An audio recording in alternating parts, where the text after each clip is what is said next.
You're watching Morning Live. Thanks so much for staying with us.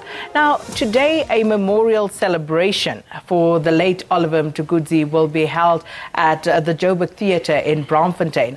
And the event starts at 12, and most importantly, and please note, it is open to the public. And the celebration will focus on Mtukudzi's music and, of course, his life.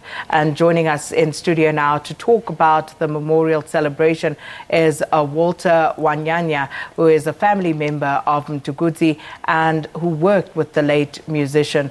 Walter, thanks so much for coming through. And first and foremost, our condolences to you and everybody associated with Tuku. Thank you so much. Thank you. Thanks for having me. So, firstly, I mean, this is dubbed a celebration. Yes. So, explain that to us, lest we be accused of being insensitive at a time like this. I think Dr. Oliver Mtukudzi was all about, music that makes everybody happy, that, that gives you a reason to smile. One more day, one more time, one more hour, one more minute. So I think we want to continue with that celebration and celebrate his life and the joy that he brought to all of us, through his music, yeah. So this is taking place at the Joburg Theatre. Why did you choose to have the celebration there?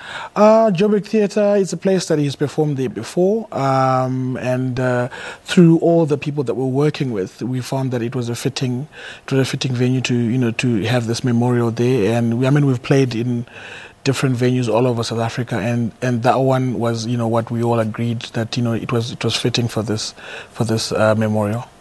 So it's a celebration of Tuku's life and, of course, his music. Mm-hmm. But how will you remember him, and what is it that you would like people to remember about him? He was a man of peace. He loved people, generally loved people. He had time for everybody. I would love people to remember him as as a great father, as a great musician, as a great uncle to me.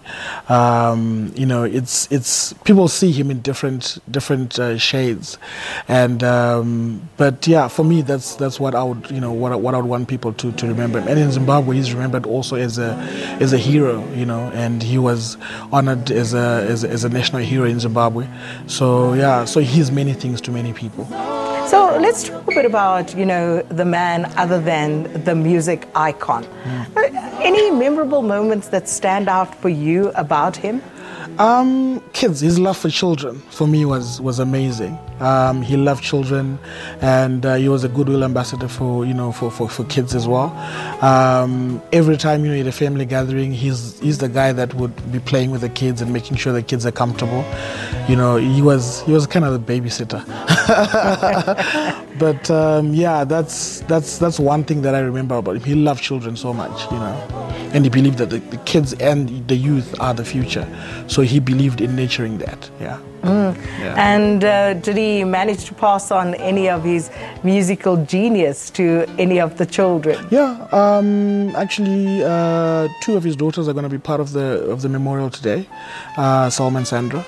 And also Samantha is part of the band. Samantha Mtukudzi, she's part of the Black Spirits, his backing band. So yeah, and his late son was also a musician. Yeah, he definitely passed it on to more than just his children.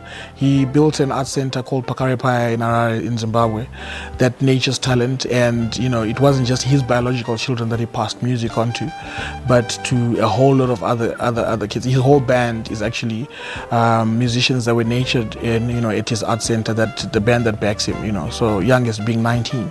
So he's definitely passed on a lot to a lot of young guys. Yeah. And then we were hoping to have some of the band members here, but unfortunately couldn't make it. Yeah. But tell us more about the celebration. As you said, two of his daughters will be part of that celebration, performing today. Yeah. What else can be expected? You probably expect a lot of artists that we worked with in South Africa sharing a few words about the experiences with Uncle Oliver, and also them performing some of his songs and some collaborations that he did with artists like Judith Sapuma and Ringo, and so on and so on. So there are a lot of people that are going to share a few words, in celebration, good memories that they, that good experiences that they had with Oliver Mtukudzi. Yeah. Now, and these are some of the unfair questions that we tend to ask. Yeah. Your favorite song of your uncle's, and what would you say was his favorite song? I don't think he had a favorite as such. But my favorite would have been a song called Ramangwana Rirongere. It's talking about the future and how you should prepare for the future. There are some things that you can't foresee, but what you can, you should be able to prepare for that and plan for your future. So that's one of my favorite songs and song that I live by. He always had music that said something, and you always say that, if you don't have anything to say, then it means you have nothing to sing about. So every single song has got a message. So it's tricky to pick one out of 67 albums. Did he make you guys sing?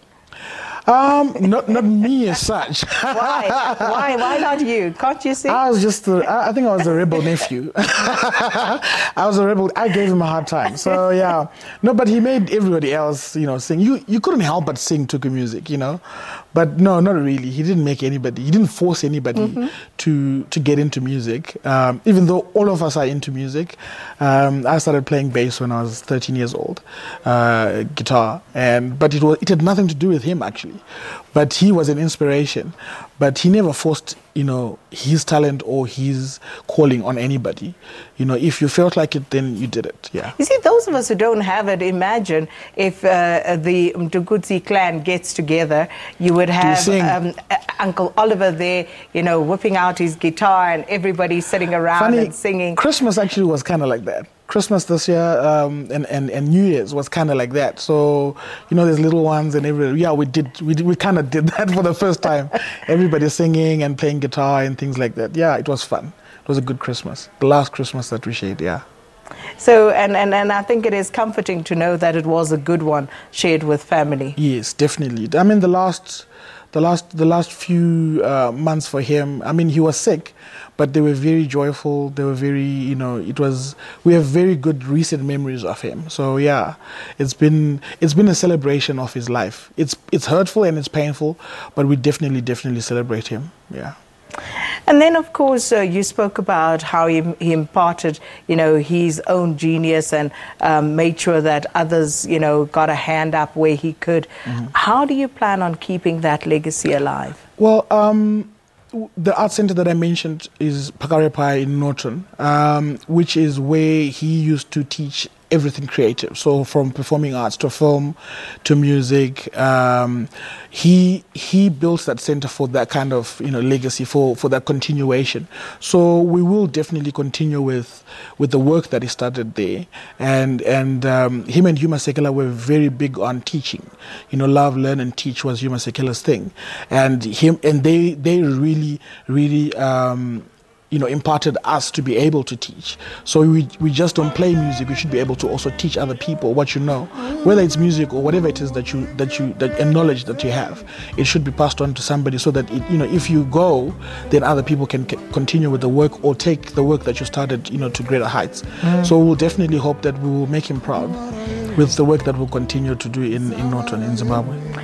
He's been a guest on this show several times. I mean, yes. The last time we spoke to him was quite late in the year last year, yes, when we were talking about the Huma Sekela tribute yes, concert that was to take place.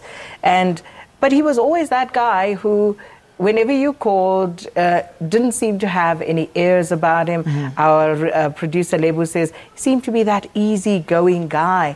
Yeah. Was he that, or could he be a bit stern if he needed to be? He was very easygoing. I actually remember that last interview because I was here, and I remember we had a small little technical issue, and he was just chilled, and everybody here made it work, and it was just a breeze, He wasn't a diva, even though he was very successful, and I think he was successful at success, which is something that a lot of people fail at, and I don't know how he managed to get that balance right. But he was definitely the genuine article. He was as humble as can be in the true sense of the word, and yeah, he's a one of a kind. I love what you say there. Yeah. He was successful at success. Yes, definitely. And that is so profound because, as you say, he was this guy who had achieved these lofty heights, yes, and yet he would just roll with the punches. Yes. He wouldn't scream and shout. No, you didn't have to know he's here. Yeah. But, that air and aura about him said what he did not have to say. Yes, I think it's something that you see like in Zimbabwe, where, you know, in National Sports Stadium, with 65,000 people that came to say goodbye to him, and you really see the kind of impact that he had on people through music and interaction with people. You know, so either you love his music, or if you meet him, you know, he leaves such a big, you know, impression on you. So yeah, he was an amazing man. He was an amazing man. I was just honored to be, you know, to be working with him for the years that I did. Yeah. So is the entire Mtukudzi clan here? Is the entire family here for today's celebration? No, not the whole family. So Mrs. Mtukudzi is still in his rural home where we buried Dr. Mtukudzi. She's still there. She'll probably be coming back to Harare and be able to do anything else. I don't know when she's ready to do so. But we have family representation just to be able to come together with South Africans who so passionately embraced Oliver Mtukudzi as theirs. You know, he was a Zimbabwean artist, but he was South African, he was Namibian, he was Botswana, he was Africa, you know. So we're here to celebrate with the rest of South Africa and to be able to, you know, for those that couldn't make it to Zimbabwe, for them to say, you know, say goodbye and be able to, you know, to honor him. And this event today is open to the public. Yeah, it's open to the public. Maybe if we could just speak about that for a moment, in case somebody's watching right now and they are able to and would like to go. Yeah, it's at Joburg Theatre, and it's starting at 12 up until about 5 o'clock. So yeah, it's got anybody's free to come. Just come through, and then, you know, let's all celebrate Dr. Mtukudzi together. Yeah. Well, thank you so much for coming through today, Walter. And of course, again, it's a celebration, and sometimes it's difficult to reconcile, you know, the grief with the reconciliation, but with the joys, rather, that the person brought to our lives. But yeah, the celebration going down today. But thanks so much for stopping by. No, thank you so much for having us.